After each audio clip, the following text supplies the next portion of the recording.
বংশী কাকা, মাংসটা বংশী কাকা একটু বাবার ঘরে গেছে, আমি মাংসটা ধুয়ে দেবো। না। কি করছো তুমি এখানে? তোমাকে বারণ করেছি না আমি রান্নাঘরে আসবে না? শিগগির যাও, তোমাকে এখানে দেখতে চাই না কিন্তু আমি। আচ্ছা বড় বৌদি শোনো না, আমি হ্যালো, ওইসব আদিক্ষেতা না আমার জাস্ট সহ্য হচ্ছে না। কিন্তু ভাই আর তোমার সম্পর্ক ঠিক করার জন্য আমরা এত কিছু করছি, আর তুমি তুমি রান্নাঘরে কেন আসছো? হ্যাঁ, তুমি ঘরে থাকো, ওকে জিজ্ঞেস করো কিছু লাগবে কি না। বড়দি, তুমি তো তোমার ছোট ভাইকে চেনোই, যার আগে কিছু বললে আবার যদি চেঁচিয়ে ওঠে, তার চেয়ে বরং রান্না বান্না হয়ে যাক, তারপর আমি গিয়ে ওকে বলবো খাওয়ার জন্য। ছোট বৌদি, তোমাকে দেখে মনে হচ্ছে ছোটদার সাথে আবার নতুন করে তোমার প্রেম হলো, মানে বিয়ে হলো। এত লজ্জা কেন পাচ্ছ? থাম তুই। এলেন একদম বিশ্ব পাকা, হোক নিজের বিয়ে তখন বুঝবি। আরে স্বামী স্ত্রীর সম্পর্কটা কি অত সহজ নাকি? সত্যি তাদের সাথে আবার ভাই আর আলোর মতো হয়, যত ঝগড়া তত ভাব। বাপরে বাপ, আমি পাগল হয়ে যাচ্ছি। এই শোন না, আমার কাছে কিন্তু একটা প্ল্যান আছে। সেটা যদি ছোট বৌদি শোনে তাহলে ছোটদার রাগ একেবারে গোলের জল হয়ে যায়। তাই নাকি? মানে ওদের প্রেমটা তো আমি করালাম না, মানে মেজদাও হেল্প করেছে। কি যে বলো না ছুটকি, আমাদের একটা মেয়ে আছে, আর এই বয়সে সব। হে ভগবান, তুই ছাড় ওর কথা, তুই আমাদেরই বল তো, আমরা শুনি তোর প্ল্যানটা কি। না না, এটা ঠিক করতেই হবে যে করে হোক, বল। হ্যাঁ, প্ল্যানটা হলো ছোট বৌদি 1 কাপ স্পেশাল কফি ছোটদার ঘরে নিয়ে যাবে, নিয়ে ওকে বলবে আমি তোমার জন্য এই কফিটা বানিয়েছি, কেমন হয়েছে বলো তো। তারপর ছোটদার রিয়াকশনটা দেখ। তাই এই বল না কিরকম হবে রিয়াকশনটা, বল। রিয়াকশন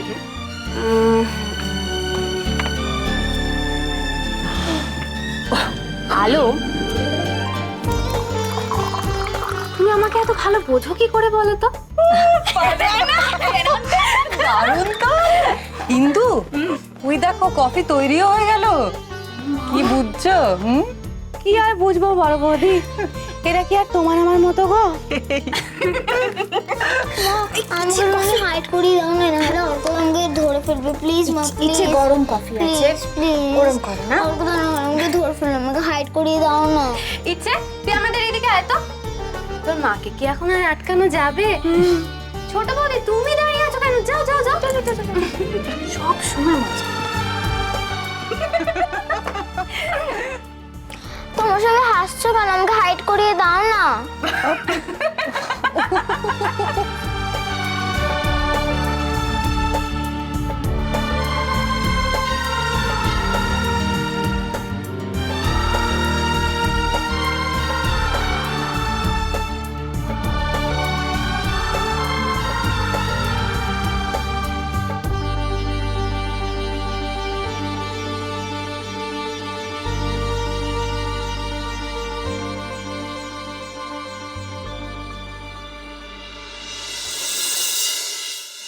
তুমি অন্যায় করছো সৌরভ। সুহানিকে নিয়ে মরতে চলেছিলে তুমি। মানছি ও তোমার আইনত স্ত্রী, কিন্তু তোমার কোনো অধিকার নেই কারোর জীবন নিয়ে এভাবে ছেলে খেলা করা।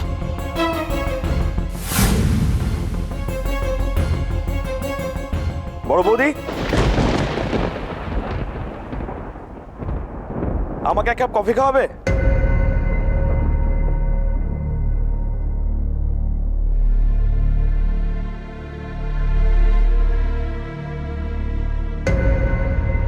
বড় বৌদিকে বললেই হতো।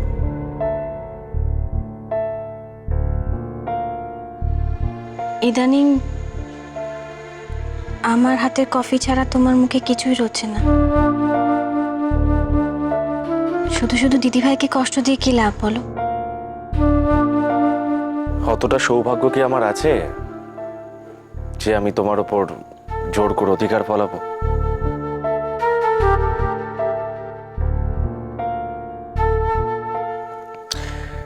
সেসব আগে হতো।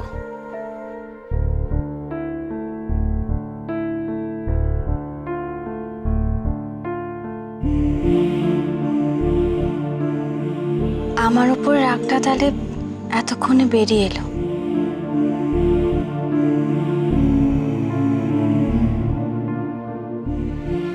আমি তোমাকে আগেও বলেছি, রাগটাকে এভাবে নিজের মনের মধ্যে পুষে রেখো না। সেরম হলে আমাকে বকো, দুটো কথা শোনাও।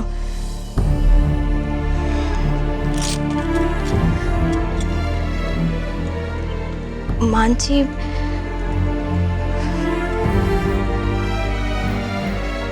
আমি একটা অন্যায় করে ফেলেছি, কিন্তু নিজের মধ্যে রাগটাকে পুষে রেখে এভাবে নিজেকে শেষ করো না, দোহাই তোমার।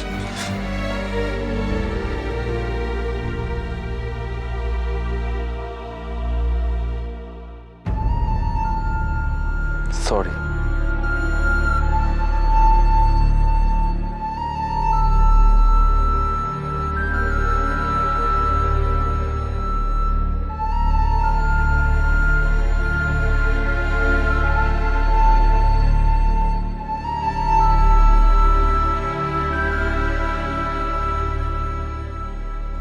অভিমান হয়েছিল আমার তোমার উপর, এত অভিমান যে পাগলের মতন হয়ে গিয়েছিলাম আমি। আমার আমার মাথা কাজ করছিল না আলো। সত্যি তো আমার আমার উচিত হয়নি সোয়ানিকে নিয়ে ওরকম ভাবে জোরে গাড়ি চালানো। আলো, আমি রাগের মাথায় রিয়েলাইজ করতে পারিনি যে যে সত্যি তো তুমি আমার ভালোর জন্যই সোয়ানিকে এই বাড়িতে এনেছিলে। তুমি যখন আমাকে আটকালে, পাগলের মতন ছুটে গিয়ে যখন আটকালে আমাকে, না শোনো তুমি, আমি আমি আমি তখন আমি তখন বুঝতে পেরেছি, আমার মনে হলো যে আমার মনে হলো তুমি আমাকে একটা বড় পাপের হাত থেকে বাঁচালে। আমি নিজেকে মেরে ফেলতে চাইছিলাম আলো, নিজের জীবন থেকে সোহানিকে বরাবরের মতন দূরে সরিয়ে দিতে চাইছিলাম আমি।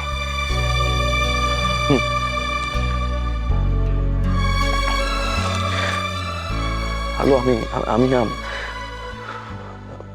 না খুব নিচে নেমে যাচ্ছিলাম, খুব নিচে।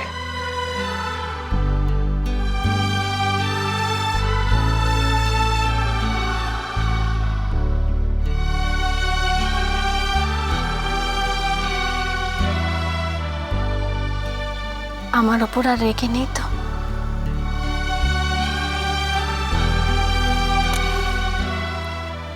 না আলো, তোমার উপর কোনো রাগ নেই আমার।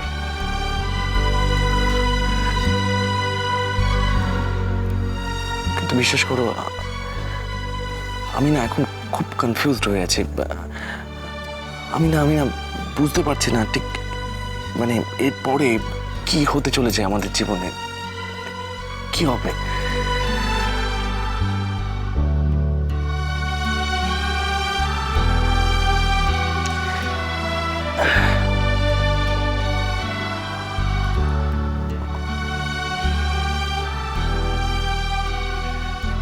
একটা কথা বলবো,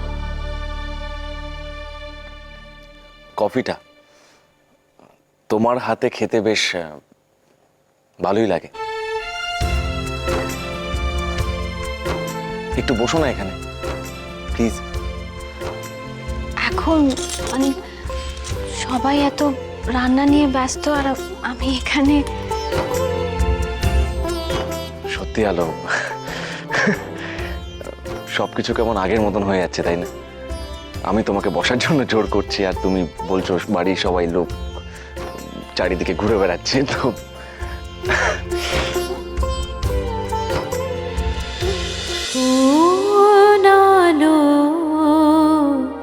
লাগলো চোখে